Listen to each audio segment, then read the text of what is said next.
सभी का स्वागत है स्टडी डायनेमिक्स पे। और आज के वीडियो में हम लोग करंट अफेयर के बारे में पढ़ने वाले हैं और करंट अफेयर के उन सारे टॉपिक के बारे में पढ़ने वाले हैं जहां से आपके क्वेश्चन आ सकते हैं। क्योंकि इस वीडियो में मैं उन सारी चीज़ों को नहीं कवर करूंगी जहाँ पे आपको कोई चांसेस नहीं है, ऐसे बहुत सारे डेटा आप मतलब रट के चले जाते हो, फिर एग्जाम में वहाँ पे क्वेश्चन नहीं आते। तो हमें टाइम वेस्ट नहीं करना, क्योंकि टाइम बहुत इंपॉर्टेंट है। और जैसे जैसे एग्जाम का डेट नज़दीक आते जा रहा है, वैसे वैसे आपको अदर सब्जेक्ट्स भी पढ़ने होते हैं। तो इसीलिए अगर टाइम को बैलेंस करना है तो करंट अफेयर में हमें बहुत फिल्टर करके पढ़ना पड़ता है। तो उन सारी चीज़ों को देखते हुए मैं करंट अफेयर का टॉपिक इस तरह से लेके आ रही हूँ कि आपको उससे क्वेश्चन आ सके, ना कि मैं इसलिए कि मैं अपना जो अपना व्यूज और लाइक बढ़ा सकूं। तो मेरा यही पर्पस है कि मैं आपके लिए सर्व कर सकूं। तो इस वीडियो में हम लोग वही चीजें पढ़ने वाले हैं जहां से हमें बेनिफिट होने वाला है। तो वन बाय वन टॉपिक देखते हैं, बट उससे पहले अगेन मेरा यही रिक्वेस्ट है कि प्लीज, क्योंकि आप लोग अगर चाहते हो कि चैनल उन लोगों तक पहुंचे जो इस चीज के लिए हकदार हैं, जो जिनको रिसोर्सेज प्रॉपरली नहीं पहुंच पा रहे, तो प्लीज मैं आप लोग मेरा अगेन आप लोगों से रिक्वेस्ट है कि प्लीज चैनल को एटलीस्ट शेयर करें उन लोगों के साथ जो एग्जाम का प्रिपरेशन कर रहे हैं। सो पहला जो आपका टॉपिक है वो आपका रिसेंटली न्यूज में आया है और ये आपका डायरेक्टली बिहार से रिलेटेड है। और ये इस वाले लेक्चर में, इस वाले वीडियो में हम लोग बिहार से रिलेटेड जो भी करंट अफेयर है उनसे ही पढ़ने वाले हैं। तो पहला ये जो अभी अगर आपने देखा होगा, तो अगर नहीं देखा तो प्लीज वीडियो जाके वॉच करें जो प्लेलिस्ट में अवेलेबल है। वहां पे मैंने आप लोगों को बताया था कि जो हमारे प्राइम मिनिस्टर हैं वो डिफरेंट कंट्रीज में भी विजिट करें, जैसे कि आप साउथ अमेरिका गए हुए थे किस चीज के लिए, ब्राजील में जो ब्रिक्स मीटिंग हो रहा था उसलिए गए थे। और अभी भी अफ्रीका में है वो, और नाम्बिया का जो नाम्बिया गए हुए थे, नाम्बिया कंट्री में अफ्रीका में। ठीक है। तो जहां भी जा रहे हैं वहां पे कुछ ना कुछ इवेंट्स हो रहे हैं, कुछ ना कुछ आपके इंपॉर्टेंट चीज हो रहे हैं। तो उन सारी चीजों पे हमें ध्यान रखने की जरूरत पड़ रही है। तो यहाँ से एक बिहार के लिए बहुत इंपॉर्टेंट चीज है कि जो हमारे पीएम है उन्होंने क्या किया है, जो अर्जेंटीना के पीएम थे, प्रेसिडेंट है, वाइस प्रेसिडेंट है, उनको उन्होंने गिफ्ट किया। ठीक है। ये पेंटिंग जो आपको दिख रहा है इमेज में, फोटो में जो आपको इमेज दिख रहा है, ये वाला पेंटिंग, ये आपका मधुबनी पेंटिंग है। और जो मधुबनी पेंटिंग है ये बहुत बहुत पुराना, इसको फॉक आर्ट माना जाता है। और ये बहुत पुराना पेंटिंग है जो कि इसको माना जाता है कि रामायण टाइम से एसोसिएट किया जाता है, कि जो आपका रामायण टाइम था वहां पे भी, रामायण टाइम में भी इस पेंटिंग को ड्रॉ किया जाता था। और ये पेंटिंग, इस पेंटिंग की खासियत ये है कि इसमें आपको नेचुरल कलर जो होते हैं, ठीक है, जो प्रकृति से मिले हुए कलर होते हैं, उनको उसका ही इस्तेमाल किया जाता है। अभी तो ठीक है, थोड़ा बहुत अब सिंथेटिक कलर का भी यूज किया जाने लगा है, बट जब ये इसका अगर आप हिस्ट्री देखने की कोशिश करोगे तो इसमें नेचुरल कलर का ही यूज किया जाता है। तो ये पेंटिंग जो है ये गिफ्ट किया गया है। और थोड़ा बहुत मैंने आपको बता दिया कि अब ये मिथिलांचल वाला जो एरिया, आपका मधुबनी वाला जो एरिया है, वहाँ पे ये पेंटिंग आपको बहुत ज्यादा मिलेगा। तो ये पेंटिंग आपका इससे एसोसिएटेड है, तो प्लीज ये याद रखना आप। और साथ साथ में ये भी रखना कि जो आपके इसमें कलर्स जो है वो नेचुरल कलर्स यूज होते हैं। और इसमें अगर आप देखोगे तो सन को डिपिक्ट किया जाता है, मून को डिपिक्ट किया जाता है। ठीक है। इसके अलावा जो नेचर के जो भी चीजें, ट्रीज को, ठीक है, और जो आपके प्लांट्स हैं, जो नेचुरल चीज है उसको ही उसमें मेंशन किया जाता है। और हर जो सिंबल्स होते हैं, चाहे सन हो या मून हो, हर चीज का कोई ना कोई सिंबल होता है। आपको फिश बहुत कॉमन मिलेगा पेंटिंग में, अगर मधुबनी पेंटिंग देखो तो उसमें मछली का जो चित्र है वो आपको बहुत जगह मिलता है। ठीक है। उसके अलावा कछुआ का जो है वो फोटो आपको मिलेगा। तो ये सारी चीजें जो फर्टिलिटी को दिखाता है। ठीक है। तो वहां अगर आपने सुना होगा मिथिलांचल वाले रीजन में, तो वहां पे कोवर जो होता है, ठीक है, जो न्यूली वेड लोग होते हैं वहां उनके जो रूम्स होते हैं वहां पे भी इस पेंटिंग को ड्रॉ किया जाता है। तो ये इसका कहीं ना कहीं कल्चर, संस्कृति से इसका बहुत ज्यादा एसोसिएशन है। तो ये पेंटिंग इसीलिए आपका बहुत ज्यादा इंपॉर्टेंट हो जाता है। तो अभी तो ये ग्लोबल लेवल पे बहुत ज्यादा फेमस हो गया, तो हमें ये याद रखना पड़ेगा। सेकेंड जो आपका न्यूज है वो आपका रेलवे मिनिस्ट्री से है।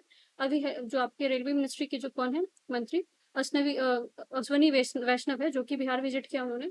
और दो बहुत बड़े प्रमुख स्टेशन के बारे में बात किया जा रहा है, जिसपे बताया जा रहा है कि वो उन्होंने निरीक्षण भी किया है। और चीज पे बताया कि अभी कुछ और जो इस पे एक्सपेंस फंड दिए जा रहे हैं रेलवे स्टेशन के लिए, क्योंकि अभी इलेक्शन नियर बाय है, तो बहुत सारी चीजें बीच में न्यूज में आती रहेंगी, तो उन पे ध्यान देने की जरूरत पड़ेगी। एक कर्पूरी ग्राम करके स्टेशन है जिसके बारे में भी न्यूज में था। और दूसरा आपका शिला, इसको इन्होंने क्या किया, फाउंडेशन इनका डाला है। ठीक है। तो ये सब चीजें अभी बनेगा, इसमें अभी बहुत ज्यादा कुछ नहीं है, बट ये याद रखना है कि अभी इन सारी चीजों पे ध्यान देते रहना कि कहाँ पे क्या क्या इवेंट्स चल रहे हैं। जैसे कर्पूरी ग्राम है, और खुदीराम बोस पूसा रेलवे, जो आपका रेलवे स्टेशन है वहां पे वो विजिट किया था उन्होंने। और एक बात किया कि अब देखते हैं कितना क्या होता है, बट अमाउंट इतना याद रखने वाली तो जरूरत नहीं है। बट अभी देख रहे हैं कि बजट में इतना करोड़ का, 1000 करोड़ की बात की गई थी, और 10,000 करोड़ जो है निवेश किया जाएगा इस तरह के जो वो डिस्कशन का टॉपिक बना हुआ है।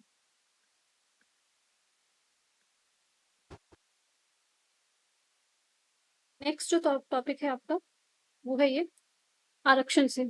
जो महिलाओं को आरक्षण, अब ये आरक्षण बहुत बड़ा मुद्दा भी बना हुआ है कि जो महिलाओं को 35% आरक्षण दिया गया बिहार में। ये आरक्षण पहले से दिया गया था, 2016 से ही था, बट अभी जो है डोमिसाइल बेसिस पे अगर जो बिहार की महिलाएं हैं उनके लिए कर दिया गया। पहले क्या था कि जो अदर महिला जो आपके अदर स्टेट की होती थी उनको भी इसमें डाला जाता था, जो खासकर जो आपका एग्जाम्स होते थे गवर्नमेंट एग्जाम्स। बट अब ये हो गया क्या कि जो बिहार की महिलाएं हैं जो बिहार से बिलोंग करती हैं उनके लिए ही है ये, ठीक है। तो इसको हॉरिजेंटल आरक्षण भी बोला जाता है। दूसरा क्या है, ये तो आपको अभी न्यूज में था तो मैंने बता दिया, बट एक और जो है स्टैटिक पोर्शन हमें याद रखना चाहिए कि आपको अगर याद हो 33% रिजर्वेशन वाली चीज जो पार्लियामेंट में पास किया गया था, जिसको नारी शक्ति वंदना अधिनियम भी बोला जाता है। तो एग्जाम में क्वेश्चन आ जाए कि नारी शक्ति वंदना अधिनियम जो वो किससे रिलेटेड है, कौन सा अमेंडमेंट बिल था, तो वो 128 अमेंडमेंट बिल था। और उसमें जो है 33% बात की गई थी, जिसमें आपका पार्लियामेंट जो है आपका लोकसभा जो वो भी और स्टेट असेंबली जो है दोनों को उसमें इंक्लूड किया गया था। और उसका जो प्रोविजन है वो कितने साल तक रहने वाला है आपका, ये जो बिल जो रिजर्वेशन जो दिया गया वो 15 साल तक की उसकी अवधि है, ठीक है। तो वो वाला पॉइंट साथ में एसोसिएट करके याद रखने की जरूरत है आप लोगों को। नेक्स्ट यहाँ पे प्राक परीक्षा परीक्षण योजना जो है ये किस चीज हो सकता है कि आपको पूछ दिया जाए। तो अभी बहुत सारे जो है इसमें खासकर जो सिविल सर्विस वाले बच्चे होते हैं जिनका प्री क्वालिफाइड होता है, या फिर जो बीपीएससी में जो क्वालिफाइड होते हैं जिनका प्री, तो उनको कुछ अमाउंट्स दिए जाते हैं। तो ये बस आपको स्कीम याद रखना कि प्री यहाँ पे जैसे कि इसका नाम है ना प्राक परीक्षण, तो ये किससे रिलेटेड है, कौन से आप एग्जाम में डाल दिया जाएगा, पूछा जाएगा किससे है, तो आप वहाँ पे कंफ्यूज मत होना, इन सारी चीजों से रिलेटेड है। अब खेती यहाँ पे जो है क्योंकि बिहार जो है अभी भी आपका मोस्ट ऑफ द पॉपुलेशन जो है वो एग्रीकल्चर पे डिपेंडेंट है। तो खेती आपका खासकर जो एग्रीकल्चर वाला जो एरिया है वहां से क्वेश्चन आ सकते हैं, जैसे कि बजट में भी आपका जो खासकर इरिगेशन वाला जो है, मैंने आपको एनालिसिस फिर से मैं बोल रही हूँ, एनालिसिस अगर आप लोग नहीं देख रहे हो तो प्लीज एनालिसिस वाले वीडियो देखो, मैं उसको कवर कर रही हूँ अभी। तो वहां पे बहुत सारे क्वेश्चन आपको सिंचाई से आते हैं, को पूछा जाता है कि इरिगेशन अभी कितनी है या क्षमता कितनी हो सकती है। तो अपडेटेड अगर आपको रखना है तो बजट तो आप देख लिया होगा तो देख लिया होगा, बट उसके साथ अभी जो होता है जो बिहार गवर्नमेंट की वेबसाइट है वहां पे भी चीजें अपडेट होकर आती रहती है। तो वहां से यही यहाँ वहां पे एक कंपैरिजन दिया हुआ था, तुलना दिया हुआ था कि किस तरह से जो है इरिगेशन क्षमता जो वो बदला है बिहार का। 2005 में अगर देखा जाए तो 26.19 लाख हेक्टेयर था, और अभी कितना हो गया 38.08 लाख हेक्टेयर हो गया, ठीक है। तो ये आपका कंपैरिजन तो याद रखना, पर हो सकता है कि आपको यहाँ पे डेटा थोड़ा सा अलग करके या फिर नंबर अलग करके आपको पूछ दिया जाए कि इतना था या एक्सचेंज करके डाल दिया जाए। तो इतना तो मुझे पता है कि याद करने थोड़ा इम्पॉसिबल होता है कि आप इतने न्यूमेरिकल चीजों को नहीं याद रख सकते हो, डेटा को नहीं याद रख सकते, बट जो सिलेक्टेड डेटा है जो कि आपके एग्जाम में पूछा जा रहा है, मैं वही चीजों को बता रही हूँ अगेन। जो आपको आ रहा है वहां से अगर वापस आता है क्वेश्चन तो वो आपके गलत नहीं होने चाहिए। तो इरिगेशन से सवाल पूछा गया, सिंचाई से सवाल पूछा गया, तो यहाँ से अगर इस तरह के डेटा है तो उनको थोड़ा आप याद रखोगे तो वो आपके लिए बेनिफिशियल हो सकता है। तो ये दिया है कि 26.19 थे लाख हेक्टेयर, बट अभी यहाँ क्या हो गया, इंक्रीज हुआ। तो इतने साल टाइम पीरियड में क्या हुआ, चेंजेस आए हैं। अब 2005 में जो अगर बात की जाए तो सिंचाई की उपलब्धि में मात्रा कितनी थी, 15.28 लाख हेक्टेयर थी। और अभी की जो मात्रा है 2025 में कितनी हो गई है, 28.92 लाख हेक्टेयर हो गई है, ठीक है।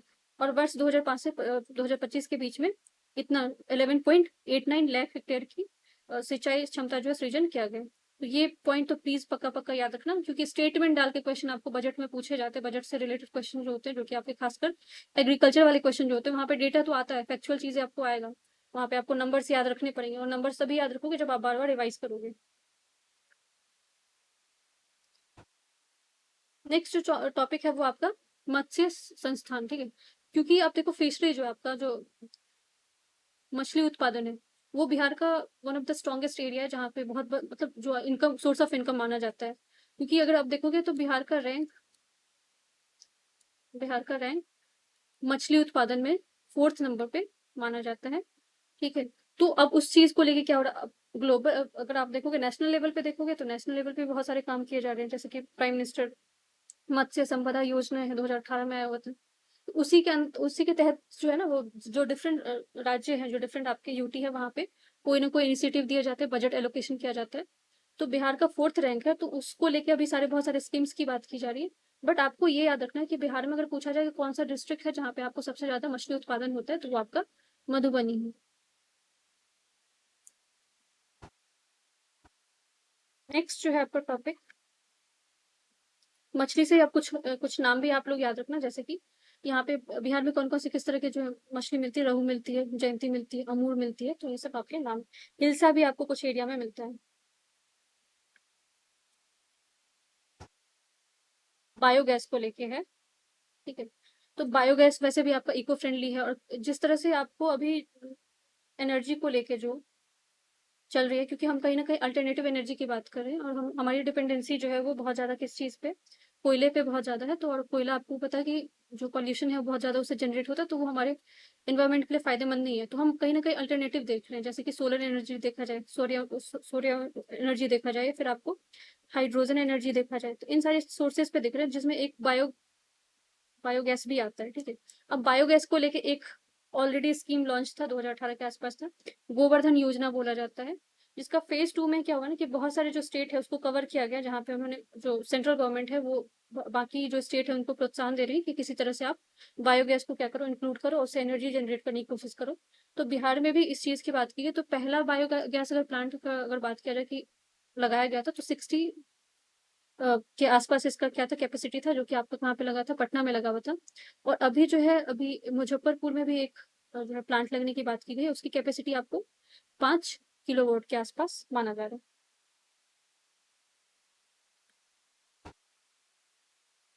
नेक्स्ट जो न्यूज है वो आपका है नेचुरल फार्मिंग को लेके है, कि अब देखो जो भी आप, जैसे कि आपने बायोगैस देखा या फिर आप नेचुरल फार्मिंग देख रहे हो, तो ये सारी चीजें आपको पता होना चाहिए कि बिहार का क्या रोल है। क्योंकि अगर जो आप अगर नेशनल लेवल पे देखते हो, तो इसको लेके बहुत सारी इनिशिएटिव चल रही है, तो उसी के हिसाब से स्टेट लेवल पे कुछ ना कुछ प्रोग्राम्स चल रहे होंगे। तो यहाँ पे आपको कृषि विज्ञान केंद्र जो है वो आपका खासकर बिहार में इन सारी चीजों को देखता है कि किस तरह से प्राकृतिक जो खेती है, नेचुरल फार्मिंग है, उसको प्रमोट किया जाए। एक और चीज के साथ आप लोग याद रखना कि अगर आपको पूछा जाए कि कौन सा ऐसा स्टेट है जो कि पहला फर्स्ट ऑर्गेनिक स्टेट है, कंप्लीट ऑर्गेनिक स्टेट है, तो उसका आंसर आप सिक्किम होगा, ठीक है। बट बिहार में क्या सिचुएशन है, तो बिहार में खेदिया विलेज है, जहाँ पे पूरी तरीके से कंप्लीट ऑर्गेनिक विलेजेस को बनाया गया है, जहाँ पे ऑर्गेनिक तरीके से, अब ऑर्गेनिक तरीके से क्या होता है कि इसमें आप नेचुरल फार्मिंग करते हो, बिल्कुल भी आप फर्टिलाइजर का बहुत, बिल्कुल तो नहीं, बहुत कम मात्रा में फर्टिलाइजर का यूज करोगे, केमिकल फर्टिलाइजर का।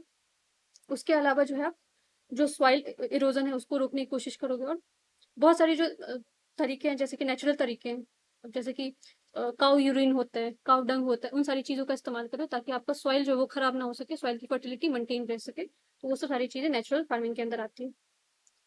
अब अयोध्या के तर्ज पे, ये तो बहुत लास्ट ईयर भी है, लास्ट लास्ट ईयर भी आपका ये न्यूज में था कि माता सीता का मंदिर जो है अयोध्या अयोध्या के तर्ज पे बनाया जा रहा है, ठीक है।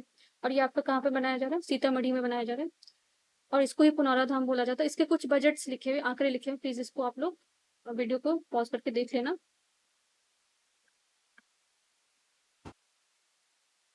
अब ये वाला न्यूज़ बहुत बहुत बहुत इंपॉर्टेंट है, क्योंकि बहुत हाई चांसेस है कि आपको यहाँ से न्यूज़ पूछा जा सकता है, या फिर आपको यहाँ पे क्वेश्चन आ सकते हैं।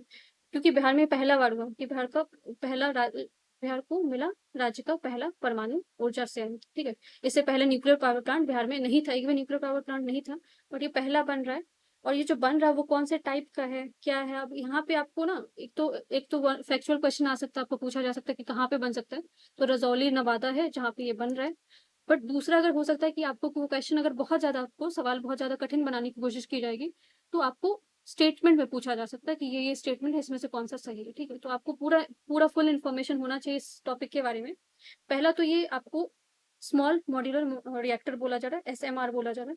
अब एसएमआर थोड़ा सा समझ लेते हैं कि ये क्या चीज होता है। तो ये इसका कैपेसिटी पे बेस्ड होता है। अगर कोई भी न्यूक्लियर पावर प्लांट है जिसका कैपेसिटी आपका कितना है, 300 मेगावाट है, तो उसको एसएमआर बोलते हैं। बट अगर 300 से ऊपर हो जाता है तो फिर उसका जो है वो एसएमआर के अंदर इंक्लूड नहीं होगा। तो ये इतना याद रखना है। दूसरा है कि इसका कैपेसिटी कितना हो सकता है, ठीक है। अभी तो 300 बोला जा रहा है, बट इसका कैपेसिटी इंक्रीज किया जाएगा बाद में। तो ये आपका कितना हो जाएगा, 2000 के आसपास हो जाएगा। और इसके डेवलपर कौन है, क्योंकि आपको लगेगा कि शायद हो सकता है कि कौन है, नहीं है, ये याद एक, हर क्वेश्चन जब भी आप पढ़ते हो तो प्लीज इसको बहुत थॉरोली पढ़ने की कोशिश करो, डेप्थ में पढ़ने की कोशिश करो कि यहाँ पे कौन सा ऑर्गेनाइजेशन इससे एसोसिएटेड है, या कौन सा कंपनी एसोसिएटेड है। तो इसको बनाने वाला जो है आपका एनटीपीसी है, ठीक है, और एनपीसीआईएल है। तो ये दोनों मिलके बना रहे हैं। अब स्टेटमेंट में बोला जाए कि बस एनटीपीसी है, ठीक है, तो वहां पे कंफ्यूज नहीं होना। अब इसके अलावा एक और चीज देख लेते हैं कि न्यूक्लियर पावर प्लांट तो बिहार में बन रहा है, ठीक है, जो कि आपको मैंने बता दिया कहाँ पे बन रहा है, नवादा में बन रहा है, ठीक है। इसके साथ ही निवेश जो है आपका, रोजगार इसका क्या, क्योंकि अगर न्यूक्लियर पावर प्लांट बनेगा, एनर्जी जनरेशन होगा, तो आपको जो है बाकी जो आसपास वाले एरिया होंगे उनको बेनिफिट तो मिलेगा ही, जिससे रोजगार हो सकता है, तकनीकी प्रगति हो सकती है। अब जो न्यूक्लियर पावर प्लांट पूछा जाए कि इंडिया में, अब देखो है तो बहुत सारे होंगे, ठीक है।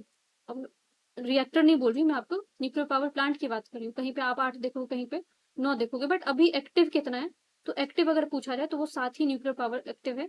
बट इसके साथ साथ एक और चीज याद रखना कि अगर पूछा जाए कि इंडिया का पहला न्यूक्लियर पावर प्लांट कौन सा है, तो तारापुर है, जो कि महाराष्ट्र में है। और पूछा जाए कि सबसे लार्जेस्ट कौन सा न्यूक्लियर पावर प्लांट है, तो वो कुंडकुलम है, जो कि आपका तमिलनाडु में है। अब एक और चीजें जो कि आपके लिए इम्पोर्टेंट है, वो है आपका मखाना बोर्ड। अब अगर आप लोगों ने, जब बजट आया था, सेंट्रल बजट आया था, यूनियन बजट आया था, तब आप लोगों ने देखा था कि मखाना बोर्ड बनाने की बात की गई थी फाइनेंस मिनिस्टर के द्वारा। अब उसको जो है वो, ठीक है, बनेगा, वो बन गया, ये सब चीजें अलग बात है। अब मखाना कहाँ पे, अब क्योंकि अब जब बिहार में बन रहा है तो हमें ये सब सारी चीजें पता होना चाहिए। और खासकर क्योंकि अगर कोई क्रॉप वाला सेक्शन है, अगर माना कोई क्रॉप है, तो उसको कौन से तरह का टेम्परेचर चाहिए, फिर किस तरह का उसको रेनफॉल चाहिए, किस तरह का सॉइल चाहिए, तो हमें बेसिकली पता होना चाहिए। तो टेम्परेचर इसका 200 से लेके 350 सेल्सियस माना जाता है, होना चाहिए। रेनफॉल जो है, इसको पानी कितना चाहिए, इसको वर्षा कितनी चाहिए, 100 सेंटीमीटर से लेके 250 सेंटीमीटर के आसपास। सॉइल इसको लोमी, क्योंकि अगर आप देखोगे तो इसको तालाब में ही इसका ग्रोथ होता है। इसको जो आप मखाना देखोगे तो तालाब में ही होता है। वो फ्लावरिंग प्लांट, उसको फ्लावरिंग, उसमें हमेशा फूल निकलता है, फ्लावरिंग क्रॉप बोला जाता है। और इसको दूसरा नाम ब्लैक डायमंड भी बोला जाता है। प्लीज ये याद रखना आपको, ब्लैक डायमंड किसको बोला जाता है। हो सकता है आपको पूछ दिया जाए, ऑप्शन में डाल दिया जाएगा, कोल डाल दिया जा सकता है, पेट्रोल डाल दिया जा सकता है, तो वहां पे कंफ्यूज मत होना। ब्लैक डायमंड आपको मखाना को बोला जाता है। और जो है ये बिहार के लिए बहुत इंपॉर्टेंट इसलिए क्योंकि 90% जो है आपका, 90% इसका प्रोडक्शन बिहार से होता है, तो ये बहुत बड़ी बात है।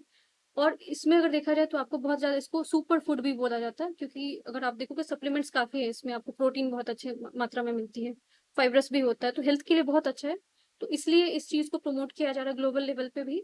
और तो इससे हमको बेनिफिट मिल रहा है। बट अगर आपको पूछा जाए कि कौन से डिस्ट्रिक्ट में सबसे ज्यादा होता है, तो आपका ये जो मधुबनी वाला एरिया है, चाहे आपका दरभंगा वाला एरिया है या फिर मुजफ्फरपुर वाला एरिया है, वहां पे बहुत ज्यादा आपका मखाना मिलता है।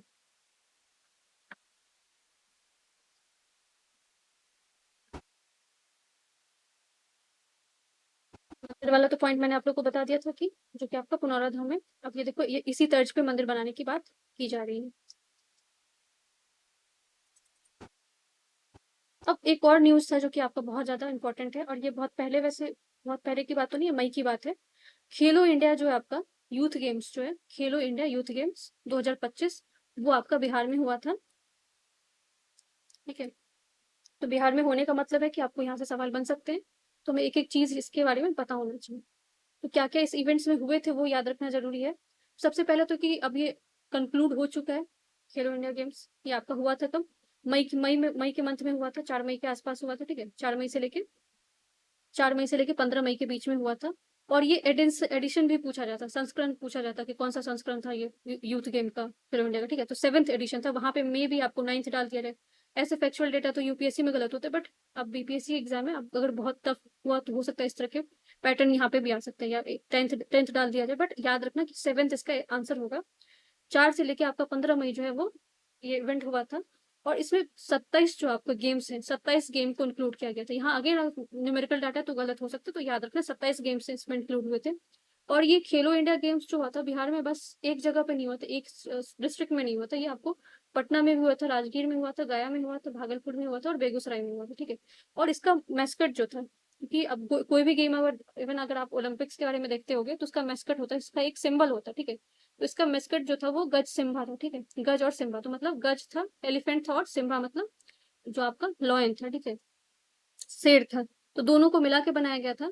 तो एलिफेंट जो है पावर को, शक्ति को प्रस्तुत करता है, रिप्रेजेंट करता है। और जो हर्ट होता है, जो आपका दिल है, वो लायन इसमें है, ठीक है। तो ये मैस्कट याद रखना, गज सिम्बा था। 7th एडिशन था, और ये आपको खत्म हो चुका है किसमें, 4 से लेकर 15 मई के बीच में हुआ था। अब इसका रिजल्ट क्या आया वो भी हमें याद रखना पड़ेगा। तो रिजल्ट अगर देखा जाए तो उसमें टॉप आपका कौन सा था स्टेट? महाराष्ट्र था, जिसने 158 मेडल्स जीते। हरियाणा आपका सेकंड रैंक पे, थर्ड रैंक पे आपका राजस्थान था। अब ये गेम आपका बिहार में हुआ था, तो इसके साथ हमें पता होना चाहिए कि बिहार में इसका क्या स्टेटस रहा। तो बिहार ने टोटल 36 मेडल्स जीते, जिसमें आपका 7 क्या था? गोल्ड था, 11 सिल्वर था, और आपका 18 ब्रॉन्ज मेडल था। रैंक बिहार का 15 था, ठीक है। अब हमें लगा कि बिहार में हो रहा तो बिहार फर्स्ट होना चाहिए, बट कोई बात नहीं। बट अगर हम लास्ट ईयर कंपैरिजन करेंगे बाकी एडिशन से, तो ये आपका काफी इंप्रूव हुआ, क्योंकि लास्ट ईयर का जो आपका यूथ गेम हुआ था, खेलो इंडिया गेम हुआ था, बिहार का उसमें रैंक कितना था? 21 था, ठीक है। तो वहां से तो अब काफी इंप्रूवमेंट, 21 से आप 15 पे आ रहे हो। और बोला जा रहा है कि ये अभी तक का जितना भी आपका यूथ खेलो इंडिया गेम हुआ है, उसमें सबसे हाईएस्ट मेडल बिहार ने, अभी तक जितने भी गेम्स उसके हुए उसमें हाईएस्ट मेडल था। तो ये हमारे लिए अचीवमेंट था। तो ये आज आपका करंट अफेयर था, और इसमें से आपके जो भी टॉपिक मैंने पढ़ाया वहां से आपके क्वेश्चन आने के बहुत हाई हाई चांसेस है, आएंगे क्वेश्चन। तो मेरा आप लोग उससे रिक्वेस्ट है कि प्लीज इसको लेक्चर को जितना हो सके उतना रिवाइज करने की कोशिश करो। और ये आपका बिल्कुल टाइम कंज्यूमिंग नहीं, कहीं भी आप घूम रहे हो तो आप उसके साथ इस लेक्चर को देख सकते हो। तो अगेन यही बोलना चाहूंगी कि प्लीज चैनल को सब्सक्राइब करो, वीडियो को लाइक करो, एंड प्लीज शेयर करो जितना हो सके। Thank you so much.